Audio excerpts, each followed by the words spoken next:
You're listening to Start, Scale, Exit, Repeat, Serial Entrepreneur Secrets Revealed. And by the way, today's a really cool show. We're going to be talking to Ben Guttmann, who is one of the top authors in the United States right now. He won the gold medal at the IBPA Benjamin Franklin Award for the book Simply Put. And we're gonna figure out, how can we simplify our startup? Like, how can we make our messaging, our communications more simple and more effective? And what I like about the book is it really does break down the concepts and makes it easy for us to figure out how to succeed at our startup and communicate. And I know that, the 30-second elevator pitch, that's key. But if you're listening to this in podcast or you're listening to this on YouTube, you might not know this, but this is actually a live show on Clubhouse. We do it every Friday, 2 o'clock Eastern. And it's pretty cool because you can come on stage, you can talk to Ben, you can talk to authors, you can really connect, you can share your expertise. It is a live show. We're not a traditional podcast, and it's a lot of fun. Today's show is all about simply put. Michelle, who is our co-host, what are your thoughts about today's show? I mean, I'm excited, Ben, and we're gonna I, get to you in a minute, but I'm excited. But Michelle, what are your thoughts I about? mean, I love this, Ben. For me, it's so interesting, right? Because people think, oh, you have to be so fancy and just say the right thing and do the right thing to close a sale, to be successful, whatever it is, Ben. But what I have found is like, if you could just like focus and concentrate on a minimal amount of words to say, I what I see in your book is the communication. Like, really be deliberate about communication, not trying to talk people into things, just really trying to add value there can make a huge difference. So I love that you wrote this book, and I'm so excited to hear what you have to say. Thanks so much, Michelle. I really appreciate that. And thank you, Colin, for all the wonderful words. By the way, Colin was also in the same category for his book, Start, Scale, Exit, Repeat. And it's very high praise to be next to his book. So I appreciate you having me on, and this has been a fun process so far, and I'm looking forward to sharing with you guys more. Yeah, and I was in the audience. It's sort of like an Oscar style audience, and I'm there with my wife, and there are three nominees, and I'm sitting there. I'm like, okay, whatever. Let's see what happens. And the winner is Simply Put by Ben Guttman. And you know what? I was actually, I'm excited that Start Scale Exit Repeat finished second or silver medal. But I do think that your book is amazing. I've gone through it and I've read half of it. Sorry, I haven't read the whole thing yet, but I've read half of it, and I just think it really touches a broader audience and touches a message that I think we often forget, especially in the corporate world, Michelle. Like you've been a lot in the corporate world, but this idea of simply messaging so you can accomplish greater goals. And maybe that's the first question, Ben. Like, does it actually help you? And can you explain how? Yeah, certainly. So by the way, I found out that I won that award from you. So I appreciate I appreciate the email that you sent me that evening too. Um, so just backing up so what do we mean by simplicity, and what do we mean by simple communications? So let's strip out all of the different things that normally get in the way. And if you look at the communications equation, there's basically two pieces. We have senders and receivers, right? And so you could be a marketer, you could be an executive, an advocate. Those are the senders. The receivers, that's the other end of the equation, right? Those are customers, those are buyers, voters, donors. But if we take away all the different, things that usually confuse us, and we just look at those two halves, when we're a receiver, we want things in a certain way, and senders are really ill-equipped to get us there. So when we're receivers, we want something known as fluency, right? And so we know the word fluency, right? You can be fluent in English or Spanish or Mandarin. Uh, but if you ask a cognitive scientist about the word fluency, they're going to say, well, that describes how easy is it for you to take something from out in the world, stick it in your head, and make sense of it, right? And so the easier that is, the less kind of mental cycles you have to go through, less sweat you have to break to do that, all the evidence points in the same direction. We are more likely to like it, more likely to trust it, and more likely to buy it. Right? All the things we want to do as a marketer, as an executive, as an entrepreneur. Now, the inverse is also true, right? If we make it too hard, if it takes a lot of sweat, mental cycles, we don't like it, we don't trust it, we don't buy it, right? And so the problem is, though, as senders, we're pulled in that opposite direction. We've are beholden to things inside our head like additive biases, and we're outside in terms of what all the market forces of resumes and press cycles and all these things are pulling us in that other direction. And so what we end up with is this big gap. And that's where most of the messaging, if it's marketing or if it's internal or wherever, that's where most messaging falls. It just kind of falls short of where receivers need it to be.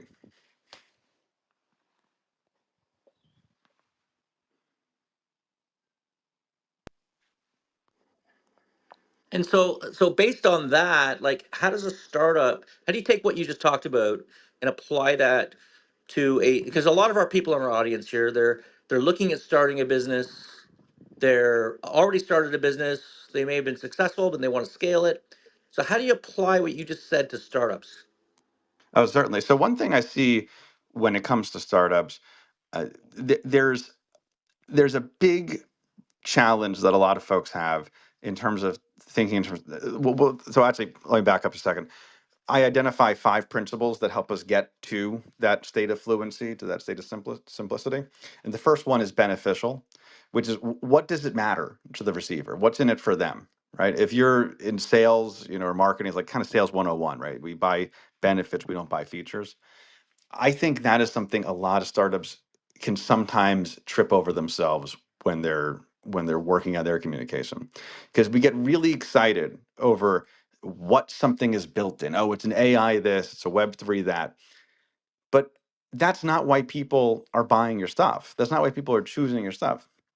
There's a sentence that I tell my students all the time, that I tell them, if you don't remember anything else from this entire class or from this entire degree you're taking, if you remember this, you're going to be ahead of most people, which is, it's not even mine, by the way. It's from Theodore Levitt, who taught at Harvard in the 60s.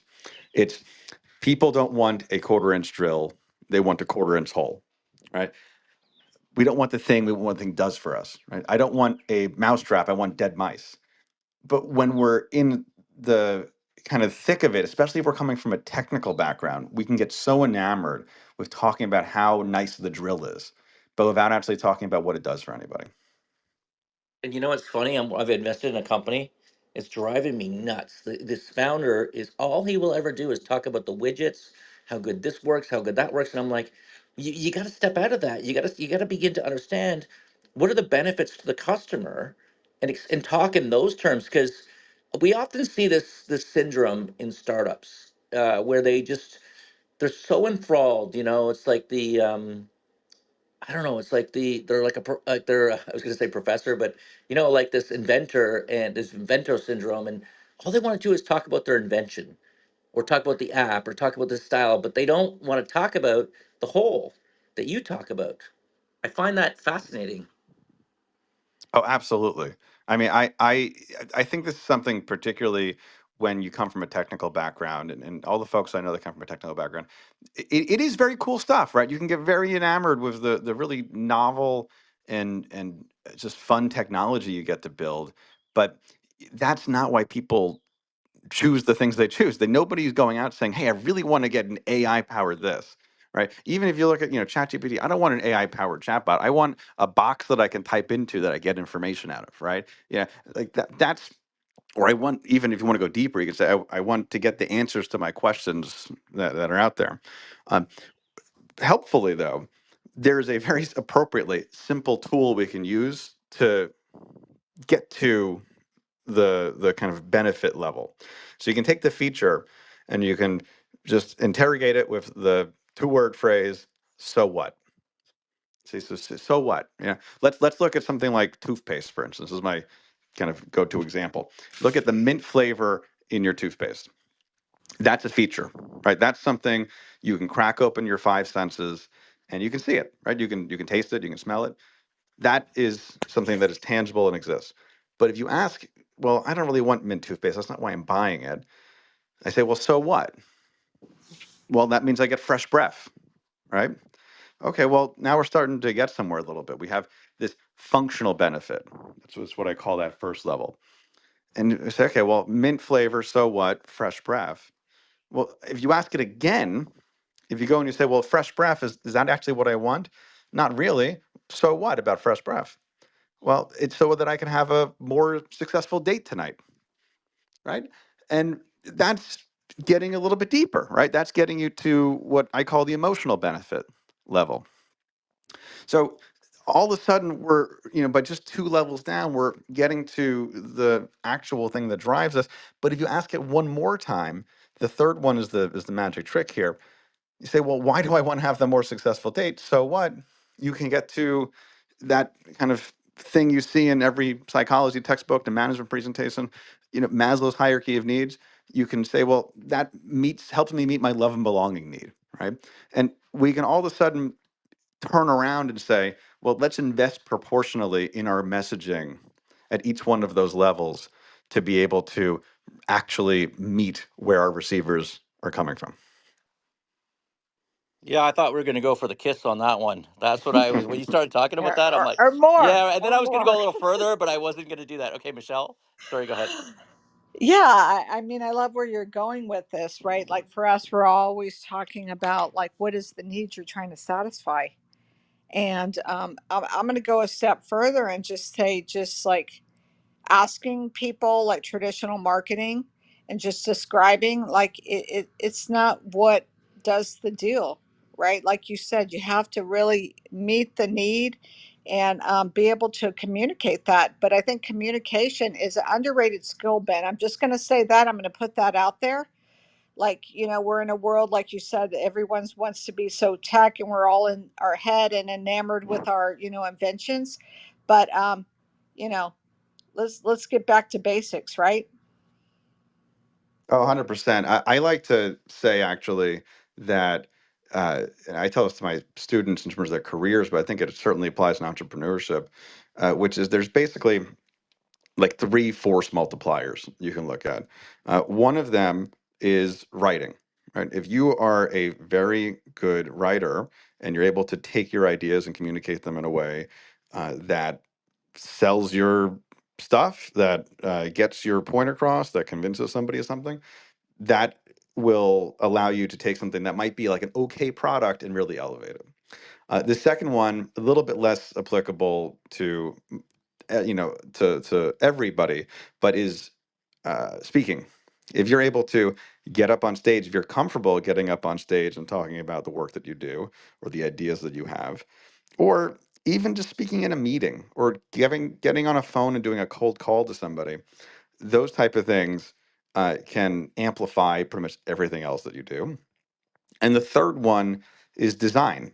And so this is something, my background is in design actually, so I'm a little biased towards this, but I believe that if it's part of how we communicate also, it's part of literally how your message looks is an important piece. So if you're able to be a strong communicator visually in terms of your, the UI of your app or the website that you're putting together or just the packaging, that can also get you further than you would if you just had a great product in and of itself. Oh my gosh, you're speaking my language. I love this conversation. It's so important. And yeah, like you said, and we always kind of get back to AI here, not just because it's trendy, because it's so applicable, but I'm very interested, and I don't know if you want to jump to this yet, Colin, but what you're saying, can AI even do this? Like, how do you do this with AI? Because I'm going to say there is that human component, like you just said, that is so critically important. So it's funny you mentioned AI. I just wrote a blog post about this.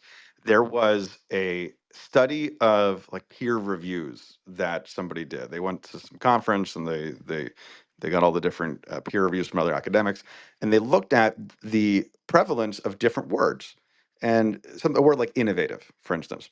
The word innovative, if you looked from 2018, 2019, 2020, it was kind of just flatlined. It didn't necessarily change too much from year to year in terms of the frequency. But if you looked at last year's data, it shot way up. It shot way up. The word innovative appeared in everything. And then, there's another study I saw with the word delve, right? That appeared in a ton of different titles. And all these big adjectives and adverbs that are just kind of fluffy and don't necessarily carry that much weight to them are all over the place. And the reason is because ChatGPT loves those words. It loves adjectives. It loves adverbs. And it loves the word delve in particular. And so you end up seeing a lot of people using this uh, in a way that it's funny. The way you can tell that it's ChatGPT is because it's not actually simple, because it's usually kind of a little bit too um, fluffy necessarily. It But drives me nuts, right? And yeah. like I've been looking at the reviews for my book and your book, and I'm like, oh my gosh, I keep saying this. If you're going to do a review of the book, just be honest. Don't do a cut and paste from ChatGPT and just this multi-paragraph review. I love the review that says, "Yeah, this book was just damn cool" or something like that. Because you get the sense it's real. We can smell AI a mile away, and everyone can. And I know AI, you can emulate it, and we have tactics, some tricks, and you can train a custom GPT to emulate your writing and stuff like that. And we talk a lot about that. But I really think that there's nothing more than the authentic self when it comes to these type of things. Oh, absolutely. I will say you can use AI in its current form, because all this has to be caveated with that, right? You can use AI in its current form to improve your work, but it's very hard for it to replace your work. I know somebody who's a fellow author, and he hosts a podcast, and I was on his show, and he was saying that he took the lessons from this book, fed it into ChatGPT, and used it to create a version of his email offer going out, and he A/B tested them, and the one that was kind of simply putified was again unscientific, but it got a 40% better click through rate on that. And I was like, I'm going to take that statistic and I'm going to wave it from the rooftops because that's really wonderful. But that's an example where you can use it to say, hey, take this text that I wrote and make it simpler, make it more about benefits, make it more focused, make it more empathetic. You can use it for that, but to your point of getting the whole thing from it right now in its current state, it's not really great for that. Yeah, and I know we're talking about startups today, but I worked for a Fortune 500 company for 3 years after I sold one of my companies. And I can't tell you how long-winded and committees and words that were used, and like it was nothing. It was the opposite of simply put. And I almost wonder if your messages resonates better in the corporate community. We're going to get to startups in a second. And Amir and Ali, thank you for being patient. If you're in the audience, you want to come on stage, this is your chance. Raise your hand and we'll bring you up so you can ask questions. This is a live show. Again, if you're in podcast or on YouTube, feel free to join us every Friday, 2 o'clock Eastern on Clubhouse on Startup Club. So the first question was about corporate, and then I'm going to go. Then I'll ask another question about startup, and then we'll open it up. Like, can you help corporate America, Ben? Oh yeah, I mean, so when we talk about benefits in particular, I kind of I use the example of someone like Microsoft in there, where they've gotten a lot better in the last couple of years with some of their stuff, but for a long time they were kind of known as like the clunkier communicator. When you compare them to something like Apple, right? And what I see a lot in corporate environments is that the benefits start to get really kind of fuzzy, and they drift further and further out of focus the bigger the company and the more time and space there is between the person doing the communicating and the problems that they're trying to solve, right? And what happens is the features stay as tangible as ever, right? You can still see them, you can still taste them, you can still hear them, but the benefits are, that's somebody miles away, that I don't know. They're getting the benefits. And so I see that is if you're looking at like kind of big corporate environments, that's the biggest challenge that I see. The other big challenge I see in corporate environments is when we talk about empathy. And so when I talk about empathy in the book, It's, are you speaking in the language that the audience understands, right? Are you meeting them where they are in terms of the little words that you're using, but also their emotions, their motivations? When we're in a corporate environment, we can develop our own language, right? We can go and sit around the conference table and use all sorts of jargon and acronyms that we begin to assume that everybody else kind of understands also.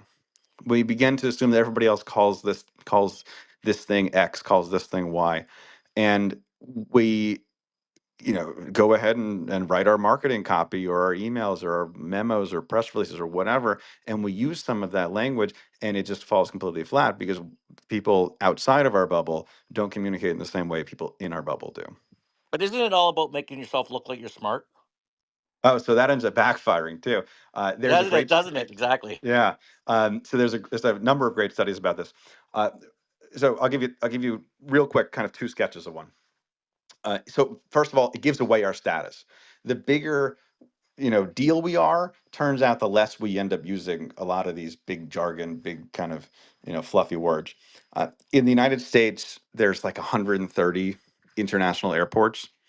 And these range in size from like where I am, JFK Airport, international of thousands of flights, to where my grandmother used to live in Montana, like Great Falls International Airport, which is like one little hallway. And researchers at the University of Pennsylvania, they looked at, how do these airports talk about themselves? They said, okay, well, let's break it up into small airports and big airports. And I'm going to butcher the numbers off the top of my head, but something like uh, uh, if you looked at the big airports, how they describe themselves, they call themselves JFK or JFK International. Small, big airports use the word international about 30% of the time. But small airports use the word international to describe themselves about 70% of the time, right? Uh, and because that word carries this heft, right, carries this status and prestige with it. And the same type of thing would happen when you looked at um, how people would rate the language that you're putting out there in terms of what kind of intelligence you have, or how likely it is for you to be kind of accepted into a grad school program or a job application. When you look at kind of a stack of essays and you take them and you make them more complicated and you give them to a bunch of judges, they're going to say that stack of essays is written by a less intelligent writer and somebody that I don't want to accept into my program compared to the original stack of essays. I love this conversation, and I'm going to put it out there. It is harder to make things simple than complex. It is harder to sit there and edit and really be honest with yourself and really hone in on the message. That's what I think, Ben, but it's worth it. That's 1,000% what it is. I actually joke about that on the first page of the book, and I say, uh, you know, the answer between why do some messages work and others don't is simple, literally. Uh, and if that's enough for you, then don't read the other 207 pages of the book, right? But it is surprisingly hard, and the science behind it is surprisingly deep, right? So it's worth the hard work to get simple. And that is something that a lot of people really don't do. We get to the point where we say, I got to think about this too much, and we just don't do it.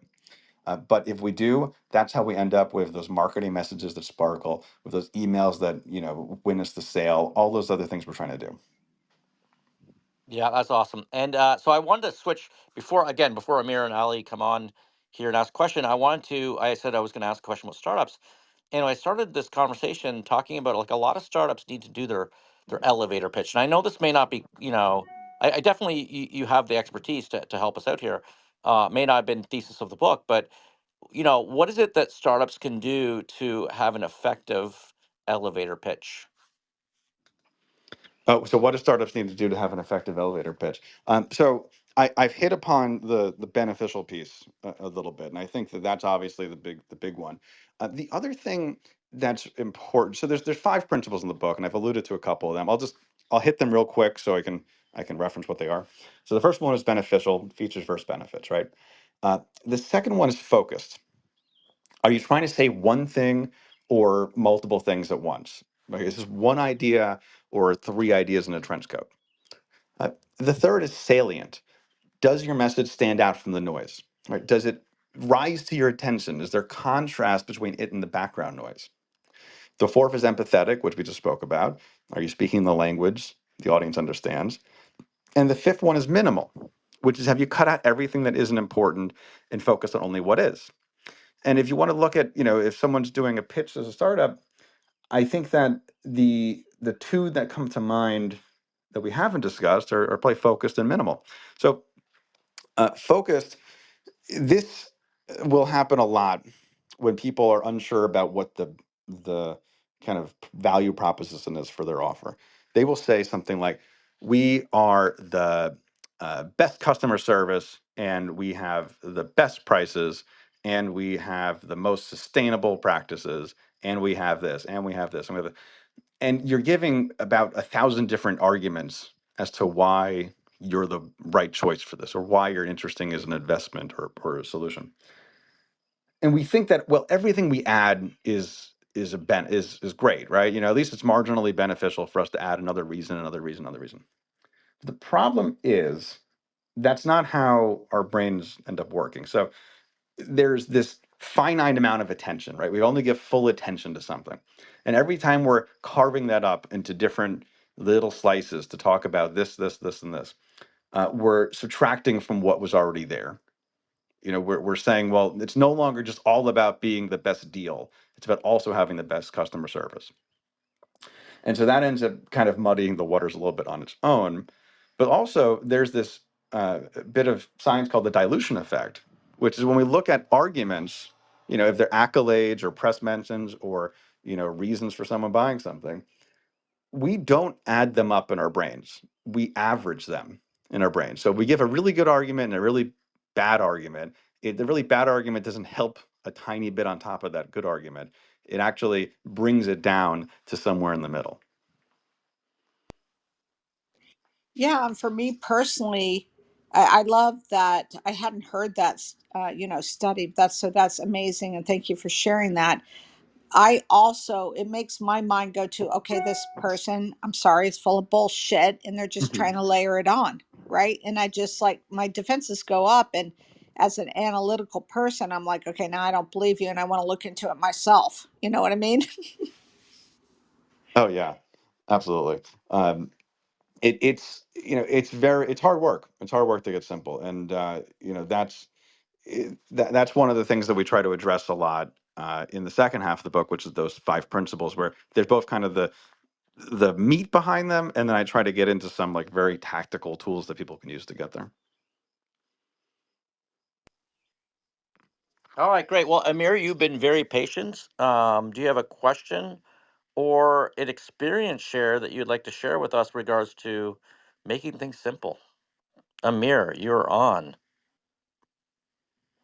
And if Amir, you're not ready, I know I've got a couple new members here. Ali, we can jump over to you. Ali, go ahead.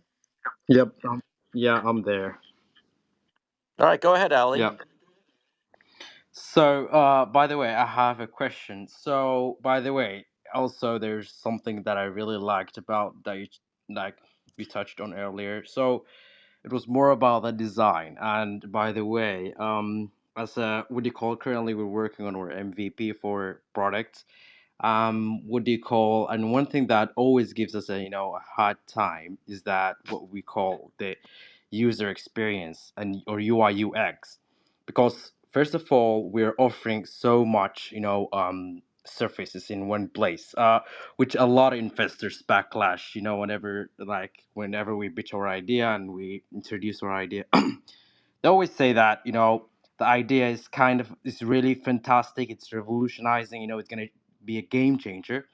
But the what do you call, you have to balance between the what do you call the user experience and what do you call the many features, because sometimes features kind of overwhelm. So by the way, so that is my language. Also Michelle mentioned that she liked about the part of the design and all that. So we've been having really hard time with design.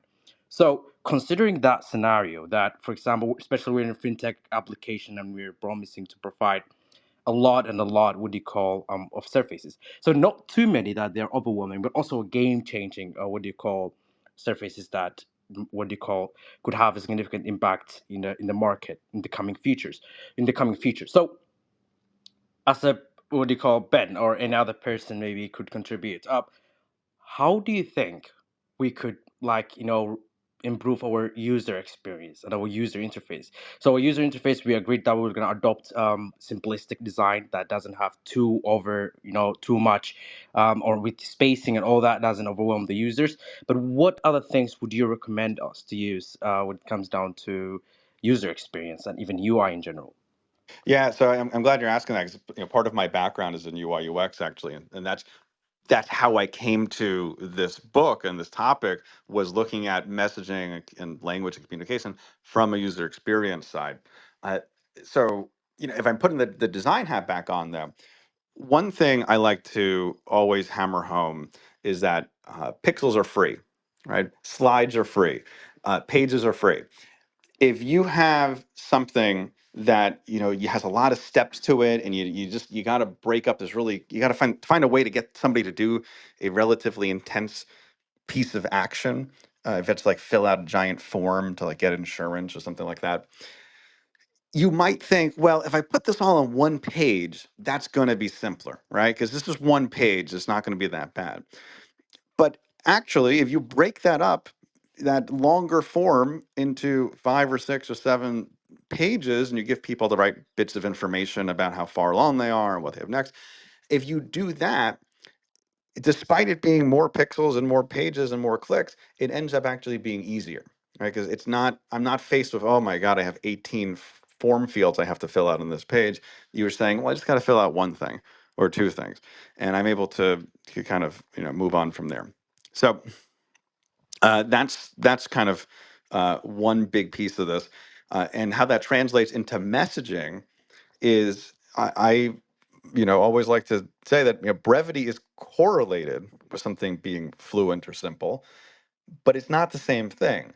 We're trying to minimize friction, not the fewest amount of words or pages or slides, but the least amount of friction, least amount of kind of work I have to do to understand something.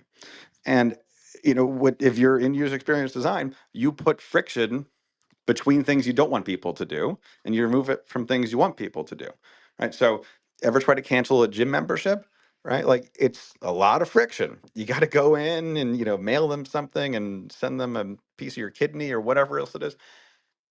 But if you're trying to buy something from Amazon or for wherever, it takes one click, right? They removed a bunch of the friction as part of that. So that's kind of the currency you're dealing with a lot of times when it comes to UX. Yeah, Ben, I think your book really touches a lot upon social media as well. Like this idea, like Twitter has a certain number of characters, and like I know, like 10 years ago, we also used to write paragraphs, and now we're getting into like, although if you go back further, with the cell phone, it would be really, tough to type it out. But primarily, social media has sort of changed from maybe when it first started to becoming more punchy. And can Mhm. you give some advice around that as well? Yeah, so I mentioned Twitter a little bit in the book as an example of constraints, right? So when I talk about salience, salience is doing something that's noticeable, like, and that's often something that's different, that there's contrast with the background. And I argue that constraints are often the way for us to get there, right? By playing by rules that are a little bit different than everybody else plays by, we end up with results that are a little bit different than what everybody else gets. And Twitter was this wonderful example of how we can use constraints to push us to write differently, to push us to communicate in a different language. And if you look, especially at the early days of Twitter, when it was 140 characters, this is there was a ton of kind of user created language as part of that. You had the at symbol was a user created tool. The hashtag was a user created tool. The all sorts of things like Follow Friday or those type of like FF, those type of things all came up organically. The language that you're talking about, kind of this punchier language, started to develop during that. The style of bios that all of us write now, which are just like 3 words describing who we are, all of that came from Twitter and that piece of it.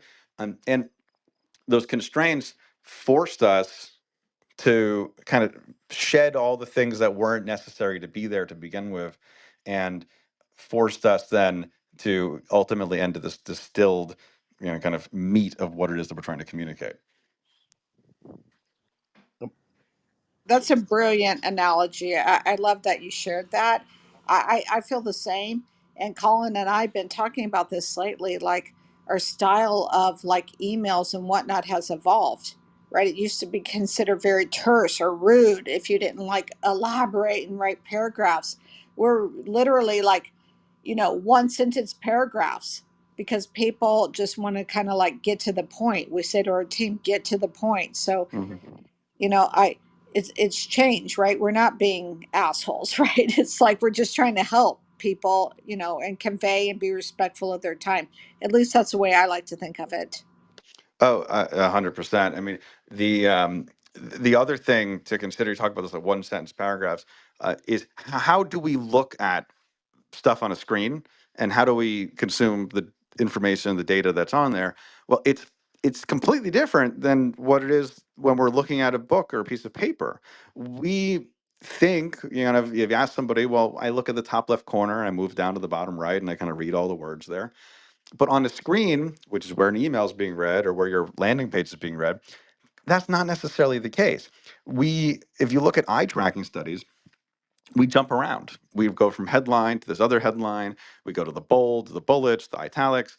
Maybe we kind of hunt and peck for things like phone numbers or prices, but we don't really ever kind of read from top left to bottom right. And so when you're able to meet somebody where they are in terms of how they behave in terms of looking at a screen, you're going to be more effective in terms of that email or that landing page or whatever else. Yeah, all right. So let's take it into the AI world for a minute, and I know we're gonna push it a little bit here.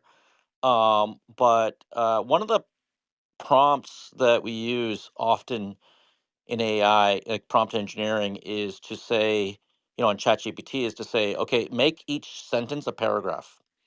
So what we found is when we do our social media, that when we do very short, very, very short, like one sentence per paragraph, it has a better efficacy. In the book, Start, Scale, Exit, Repeat, we have 57 chapters. They're very short. I say we wrote it for the ADHD entrepreneur, right? So can you talk a little bit about AI? I don't know if you've played with AI and how you've applied your philosophies to AI, but I feel like they're really connected. Oh yeah, right. And so I mentioned a little bit my friend that basically trained the AI on parts of the book. The uh, One of the other small tools for getting the most out of ChatGPT that I have used, and I can't remember where I got this from, but it's the phrase "no yapping." So if you ask it for something, it gives you a lot of, again, the fluff and the extra explanations.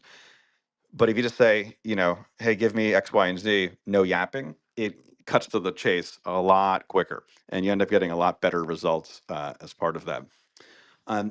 I'll tell you, a slight aside, something I just used ChatGPT for, which is pretty fun.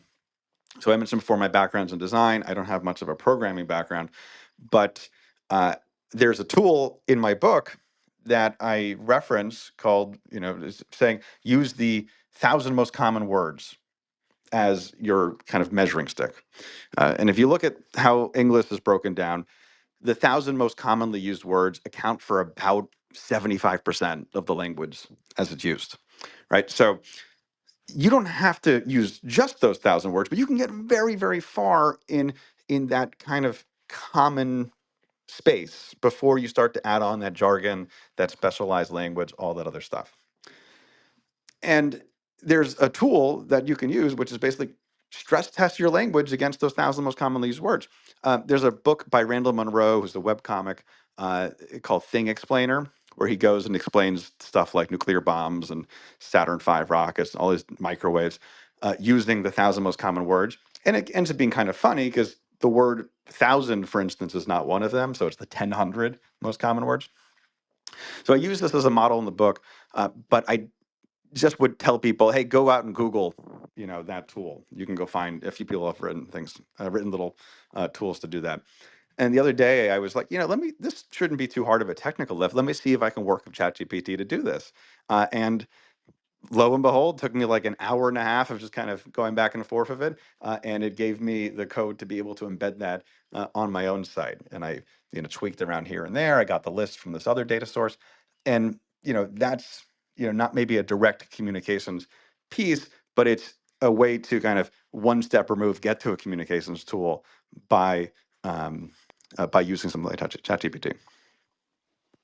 Yeah, you reminded me of my father, who unfortunately passed away when I was 14 years old in 1984. And he was an advertising executive. And he would often say that he writes the copy for grade two level. Is that like often, we get caught up as authors or experts and whatnot, but is there a particular is he right on that one? Like, is there a particular grade level that we should be focusing on when it comes to messaging in marketing? Yeah, so I'm trying to see if I have. Okay, I just found it in my book here. So um, the average reading comprehension level in the United States is about a sixth grade level. Uh, but when you look at, I believe it was Grammarly did this study when they looked at all their data, and or Boomerang, I think it was them actually. Sorry, they looked at all the email data and they figured out what emails get the most response from people, and what is common between them. And they found that stuff written, I think, at a second or third grade reading level was the most likely to be opened and clicked on and everything else as part of that. So that's a really great, tactic that your father used. And it also reminded me of something. I was speaking to somebody on a podcast not too long ago who used that 1,000 most common words tool and basically said, he told ChatGPT, okay, rewrite this blog post using the 1,000 most common words, plus, you can use 20 words outside of that list. And so that gives it a little more freedom to be able to get things that are, maybe domain specific as part of it, but it still puts you back in this very easy to understand space. Well, I've never heard that before from prompt engineering, and I think it's brilliant. I think that's a brilliant little prompt. So I'm just going to repeat it here. Use the most common 1,000 words, and you're allowed to use 20 extra words outside that. And I think that's a very cool prompt, and I know all of us are doing that now. So anyway, Amir, if you're on or available to talk, would jump to you. Otherwise, the faithful having you. And by the way, I'm adding you back there. I had to go and delete a few friends to add the faithful and to add you, Ben, as well. And but faithful, we'd love to hear from you. We'd love to. Do you have a question for our number one author, Ben Guttmann? Simply put, the faithful. I can see you're doing emojis, like you're there. Are you able to um to share with us a question? Or Simple? We'll jump over to you, Simple. Faithful, you might be having some technical issues. I know this app's wonky. So Simple, I know you. Oh, here Amir, and then we got Simple. Now we got everybody. Now we got everybody on. All right, Amir's let's just here. go to a Faithful I first. can Just wait. Amir, hold off. Amir, hold off. L- Let's go to the Faithful first. Simple, hold off. Let's go to the Faithful, sir. The Faithful, sir, first. Boy, that's a tongue twister. The Faithful. All right, Faithful, you're up. Thank you so much. Yeah, just very fascinated by the conversation, and my friend Shai invited me to the room and suggested that I read the book and learn a little bit more. So really, I'm just enjoying listening, and thank you. Absolutely. We love it. Even when you don't want to ask a question, I'm certain Ben appreciates that, right, Ben? Like when people come up and say, like, Absolutely. exactly. So Yeah. feel free to join us on Thanks so stage. much. Yeah. And Simple, you're up next, and we'll do you, Amir. Ah, I was just wondering if you can articulate the entire book in one sentence. What's the takeaway? Colin. That's beautiful. Many times there is a huge gap between the knowledge and the behavior, isn't it? So, if I want to take away, I simply put, why clear messages when do you contribute to authenticity, or what exactly? Or do entrepreneurs lack that service orientation uh, and concentrate on communication more than the authenticity part of it, which is the fundamental for everything?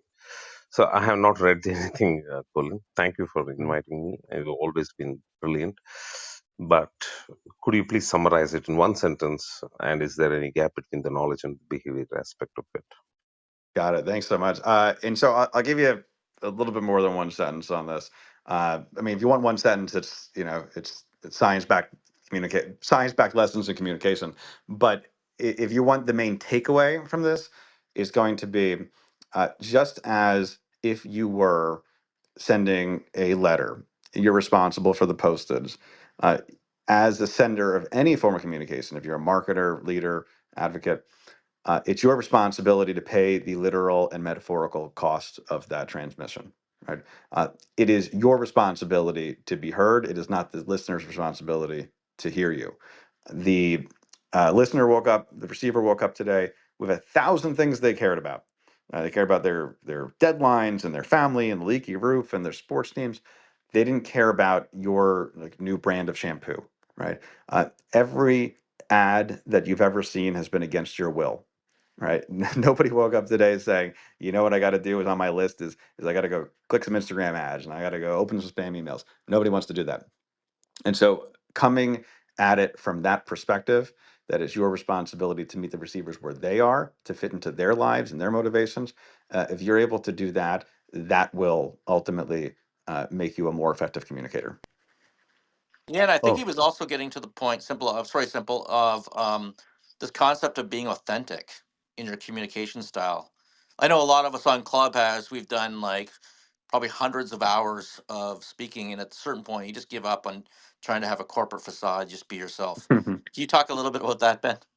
Oh, I'm so glad you mentioned that. So there's a story I tell in my book about a dinner I went to where one of the friends there, they worked at a company that was, splattered across the news for a bunch of, bad product recalls they had to do. And this is the punchline on late night shows, all sorts of stuff.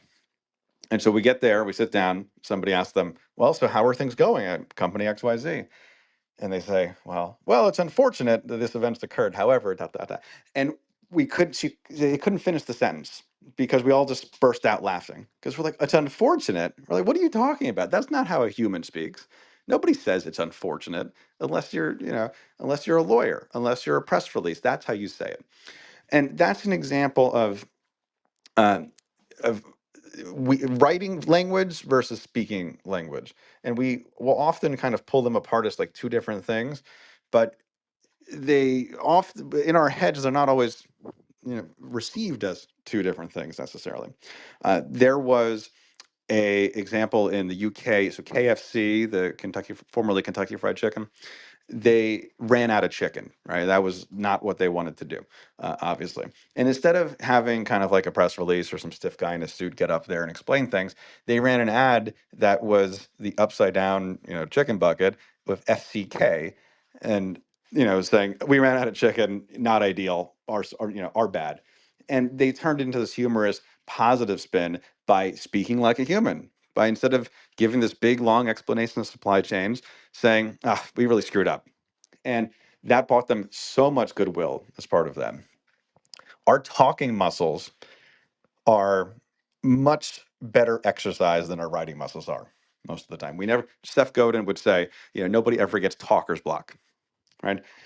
And so if you're ever having a hard time articulating the value proposition of your company or your marketing messaging, just try to talk it out. Ideally, go talk to somebody, who might be resonant with your audience. But if you can't do that, take a little post-it note, draw a stick figure on it, slap it on your monitor, and talk to that thing, because that will give you more feedback in just how it hears coming back into your own ears than just writing it 1,000 times ever will. Yeah, it's interesting. I mean, I don't want to get political here whatsoever, but just watching last night when Trump's his a donation site went down, all of a sudden, all over the news, his donation site went down, and the messaging there is that, oh, it's so much demand, and sometimes it can, a bad thing can actually be a positive thing. In any case, the whole, I don't know if you touch upon this in the book about press releases and how to get, how to simply get the message out when you do have an announcement for your company. And I apologize if I'm going a little too far here out of your zone. Yeah, I didn't get too far into kind of press releases as a specific, you know, mode of communication in the book, but I think a lot of the same pieces still apply, which is you in particular in press releases, what comes to mind is salience. Everybody who's getting a press release is getting 1,000 press releases a day, and so how do you make yours stand out? Well, it's by doing something a little bit different, right? And that's probably the most important little tool to keep in your mind as you're putting one together is, okay, well, how can I make this the one that stands out in the crowd of 1,000 other ones that this reporter's trying to look at? Yeah, I'm going to add on here because I've done a lot of press releases.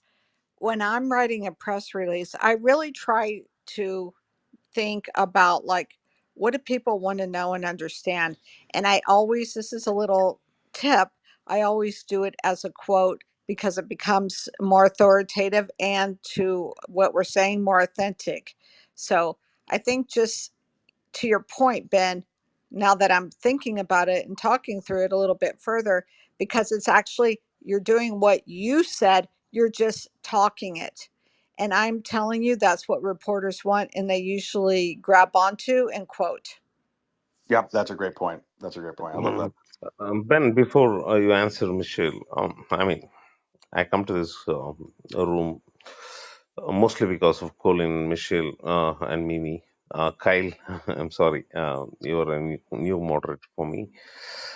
Uh, when Michelle said about, told about kind of authenticity, before the messaging, is there something what you have written which has to work on the authenticity part of the entrepreneur before going to messaging? Because I mean, I might be wrong in, but still that's my opinion. But many messages what we got, whether in email or social media, just doesn't connect with the person. So is the gap going to be fulfilled before you go into the dynamics of messaging? Yeah, I would say if you're looking to kind of lay the groundwork before you even get into putting a message together, the most important thing you can do is to understand your positioning. And so this is a whole other domain of marketing. You can really dive into this, some great books about it. But positioning basically boils down to three questions. And you can expand upon it, but three questions. Who is your stuff for? Who's your audience? What problem do they have that you are solving, that you're the solution for? And then finally, why are you the best solution for that problem? And I will tell you, I have sat in boardrooms with executives that have worked at companies for decades, with people who have founded companies that cannot get those answers out. Because we feel like Exactly. we might know them, but we don't always have them articulated in a way. And so if you can understand those, and if you get that just completely nailed, everything else you ever do in marketing will become so much easier. Yeah, it's like the purpose too. I often ask founders, like, and what's your purpose? And they're like, I don't know. I don't know. Like, I mean, I feel like, yeah, maybe everything's not natural. Nothing, you have to work on it a little bit. You have to think about, what is the purpose of my business and how do I communicate that to my employees, to my buyers, to my customers, to my investors? That's important as well. And I think, I think this has been a really good episode because we've been really learning how to crack that code a little bit. Yeah, I mean, unfortunately, we've come to the top of the hour, but I just want to add on quickly. My personal experience is forcing myself to articulate and communicate and write it down. It actually helps you hone the message because you have to think about it. But Ben, you've been an amazing guest. we're so honored that you came onto the show today, and we're so proud that you have been able to, establish this book as a number one book. Congratulations. And Colin, I think it's time to wrap up the show. Thanks so Absolutely. much, So everybody. Ben, did you want to finish it off here or give us closing arguments? Absolutely. Thank you so much, Michelle. Thank you so much, Colin. Again, Colin's book is fantastic. Highly recommend it as well. Um, if you want to learn more, feel free to go grab the copy. It's called Simply Put: Why Clear Messages Win and How to Design Them. Available wherever books are sold, Amazon, Barnes and Noble, or go to my website, bengutman.com. Two T's and two N's in Gutman. It's not a very kind of radio friendly name, but if you go there, you can grab the first couple chapters for free. You can sign up for my email list. There's that 1,000-word checker tool that I mentioned before. Um, and feel free to reach out to me, connect on LinkedIn, send me an email. Would love to hear from you. Anything I can do to help, of course, happy to do so. Yeah, and we're looking for version two. Simply put, how to communicate in an AI world, or how to communicate with, how to have your AI communicate for you and to the AI. I don't know. I think there's something to your messaging here that connects with AI, and I think if you haven't already done so, pick up a copy of this book. It really is phenomenal, and was awarded the gold medal at the IBPA Benjamin Franklin Awards. Thank you very much, Ben. Appreciate you coming on the show. I just wanted to let everyone know that we have a follow up show today on Entree. It's a different platform. You'd have to go, it's ENTRE, Entree, and we're doing a free masterclass. You can actually go onto the app, access it for free. Uh, if you're listening to a podcast, you do have to pay a pro membership to get access to this topic, and in many others as well. We don't have any ownership or any access, or we don't make any money from this. But we are presenting a on 13 ways that you can use AI to accelerate your business. And number 13, I had to swap it out actually. I was really frustrated because I had to swap out one of them. And number 13, we're talking about custom GPTs. And I'm going to walk you through how to create a custom GPT and how you can actually brand it and make money from it. This is brand new. This just happened 3 weeks ago. Because of this, too, we're doing a custom GPT show next Tuesday at 2 o'clock Eastern on Startup Club. Again, if you're in podcast, it'll be available in podcast. But again, come on live. I mean, this was a phenomenal show. It was exciting to have Ben Guttmann on, and really to be able to interact and ask questions of top authors. You can't do that through podcasts. You got to come here live. So that's my last pitch. Hopefully, I made that simple. Michelle, any other last thoughts before we jump on? I know we have 30 seconds left. Yeah, I think, we're going to keep trying to turn it up here on Clubhouse. So, guys and ladies, just like keep following and hang in there. We're trying to add value. And like Colin said, we do this just to help the community. So, thank you, all the members.